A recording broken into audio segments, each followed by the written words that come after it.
Hey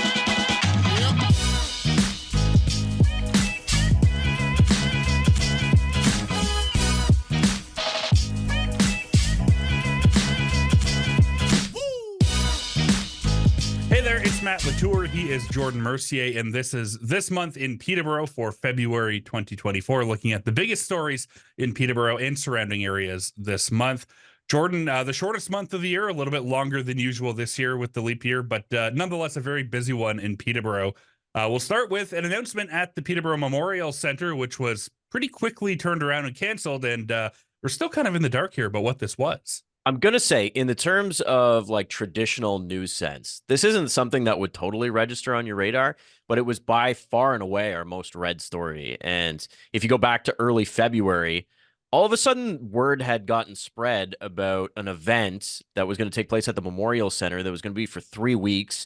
Nobody knew what it was. And it kind of came to light because it was going to monkey around a little bit with the Lakers season and their opener and, you know, the Laker Classic lacrosse tournament. So it was kind of Mike Davies who uncovered this, and then everyone just had a speculation on what it was. Was it politics? Was it some major sporting event? A film shoot that was very popular? And then all of a sudden, within, I don't know, 48 hours, it was, oh, wait, that event's not taking place anymore. And then it just vanished without. And the city couldn't comment on what it was. And the mayor said, well, we can't really, you know, I just thought it would be better for the lacrosse community. So there was so much mystery in the air as to what exactly this was. And to this day, we have not received any form of confirmation as to what it was actually going to be. But it definitely had a lot of people asking questions. Now, I know you're very connected in the Peterborough community. You've got the ear on the streets. Do you have any idea, or do you have any kind of speculation on what you think it might have been? No, because every time I would hear a rumor, there'd be like a caveat. It would be like, no, well, it's not a sporting event. Okay. Because originally I thought, is there some curling thing that could make sense? And then it was kind of like a film shoot, but then I believe one of the higher up officials said, no, it had nothing to do with film. And it was going to be a ticketed event. So it was something you actually had to buy to go to. And so everything that, whenever I'd hear a piece of info, it would throw me off whatever I was actually thinking. So honestly, to this time, I have no clue. It's one of those things that'll come to light in like 5 years. We'll figure it out maybe eventually. Maybe when the Memorial Center, you know, leadership writes a memoir or something. Maybe that's when it comes out. Yeah. From that story to I'm gonna be blunt about this. A pretty gross one. A woman in Peterborough broke into a home, went number 2 in a bedroom, not the bathroom, and then wears the homeowner's clothes to escape. I'll be honest, I haven't heard a lot of stories like this one. Maddie, I don't know how much further we really need to dig into this one because you just kind of laid it out. There was a break-in, there was feces, there was people's clothes. Needless to say, it had the ingredients that captured the imagination of a lot of people who were casually scrolling online. Yeah. So, that's one of the more disgusting news stories I'm sure you've had to written. Yeah, definitely. A 28-year-old was involved, by the way.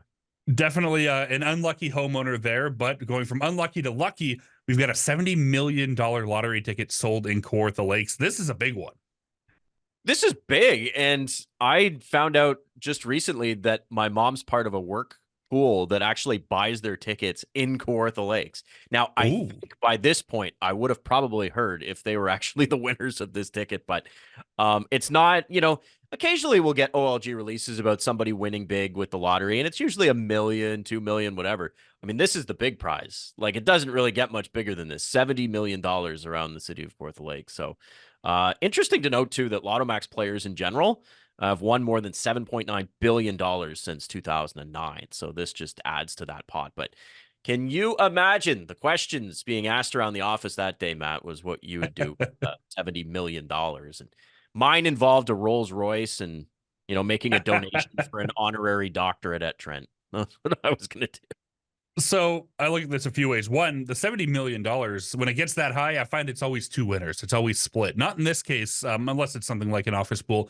And two, if you see your mother posting from the Dominican Republic or Cuba or anywhere nice and warm, you should be able to pick up on the signs, I think. I didn't know Bora Bora was in their budget. And then all of a sudden, boom, they disappear. Yeah, I'm keeping an eye on it. But yeah, fingers crossed anyways. Speaking of millions of dollars, a pretty big legacy gift being brought to the hospital PRHC in Peterborough. Tell me a bit about this. Yeah, so the legacy of a Trent professor will live on both in the classroom and at the PRHC, and I absolutely love this. The atrium was unveiled this month as the Anne Keenly Side and Family Atrium in honor of a $2 million legacy gift. Dr. Keenly Side, a highly respected Trent professor in bioarchaeology, and she passed away suddenly in October of 2022 after succumbing to cancer. Leslie Highway of the PRHC Foundation says that the money will be invested in equipment and technology that support cancer care and innovation. So always amazing when some of the great leaders and well-respected people in our community really leave their mark and their legacy, and this is certainly one of those cases. And with PRHC, it feels like we see a lot of donations to this hospital. I know the Morton family is very big on that as well. And it speaks, I think, volumes about PRHC and that people want to give back to such a great healthcare facility. No, it absolutely. And they do such amazing work. And a lot of times with some of the specialty treatments, you have to go to Toronto. Maybe you have to go to Kingston. So the more of the money that we can raise to improve the care at the hospital just makes it that much easier for local residents to be able to access care. Talking about things maybe we didn't think were going to happen, but now they are happening. The Peterborough Home, Garden, and Cottage Show is set for April 6th and 7th. This is a big deal. This is something that, a lot of people look forward to in the region. I was shocked. I mean, to be perfectly frank, because of where you and I are age-wise, I mean, a home, garden, and cottage show, it's not something that always speaks to us. But one, I think it's super exciting that a city the size of Peterborough needs something like this. There's no doubt about it. Also, it's a very important piece of local business strategy, right? Like, what other spot are you going to be able to put all of your products in front of, what, 10, 12, 13,000 people who are casually going through at Healthy Planet Arena? There was an annual spring home show that was typically run by Metroland, and then they decided this year wasn't going to be the case. So My Broadcasting Corporation, which is the parent company of PTBOtoday.ca, Oldies 96.7, and Freak 90.5, decided that, we needed to figure out a way to kind of do this. So I'm super excited. I mean, April 6th and 7th, Healthy Planet Arena. It really was a no-brainer for all of us to try and get involved. And honestly, the wide range of, clients and businesses that are going to be involved, it's for everybody. It's for, car companies, landscape supplies, like just about everything, electronics. There's going to be just everything for everybody. And again, like more than 10,000 people probably going to go through over the course of those 2 days. And when you look at, the second and third things listed in that title, garden and cottage, that's Peterborough in a nutshell. That's kind of the gateway to the Kawarthas. I mean, 100%. So there's going to be a lot of people who are going to be interested in coming and checking it out. And I'll be there. Everyone here at all the crew is going to be there, and we're going to be doing some cool reporting and highlighting some pretty interesting products that you'll be able to find. So I can't wait for that in a couple of months.